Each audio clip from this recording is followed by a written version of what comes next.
bankrupt, but now feel comfortable calling fully fucking demonic, have been flagrantly funneling taxpayer-funded relief money to the richest and least deserving, while the rest of us sit, isolated, trapped in our homes, as everything we know and love crumbles into uncertainty. As shelter-in-place stretched on, and I began adjusting to my new, smaller, lonelier life, I started to find a strange comfort in the task of making this book for you, and thinking about it in your hands and homes. This silly, inconsequential, ornery, joyful, obsessive, rude, and extremely stupid book. More than anything, I want this book to make you feel like you're at a movie night with your best friend, me. I had no way of knowing when I proposed Shit actually back in 2017 that I'd be writing it in a time when movie nights with your best friend no longer existed. Writing this, in a way I could not have guessed, has made me feel less alone. Thank you for being my friends. It kept me afloat knowing you were there. Love, Lindy. The Fugitive is the only good movie. Objectively, there's only one good movie, and it's The Fugitive. The Fugitive is the only good movie. Now, if you think I'm being capricious, know that I have had this feeling before about other things. I remember when I first read Island of the Blue Dolphins, I was like, shut it down, no need to write more books. Ditto with The Sign by Ace of Base. But those feelings didn't last because eventually I heard Poison by Belle Biv DeVoe and read a little story you might have heard of called The Bible. But when it comes to The Fugitive, I have never wavered. The Fugitive is the only good movie. We didn't need any more movies after The Fugitive.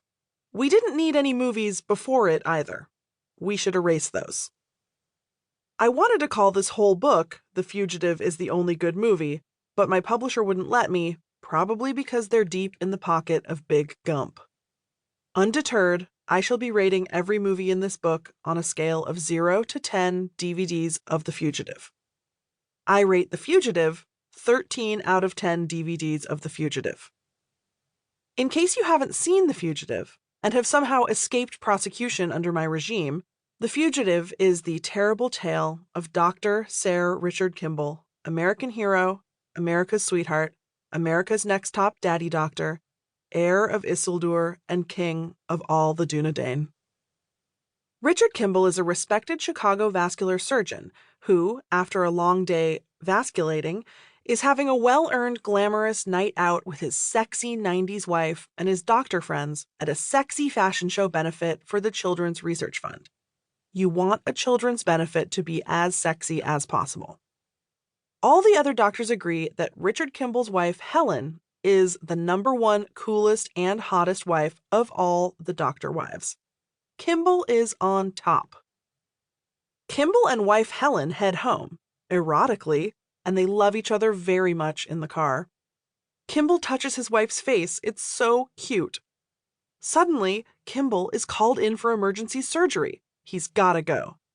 I'll wait up for you, says wife Helen. Flash forward. What's this? 2 cops are interrogating Kimball, and it is just like the first 48.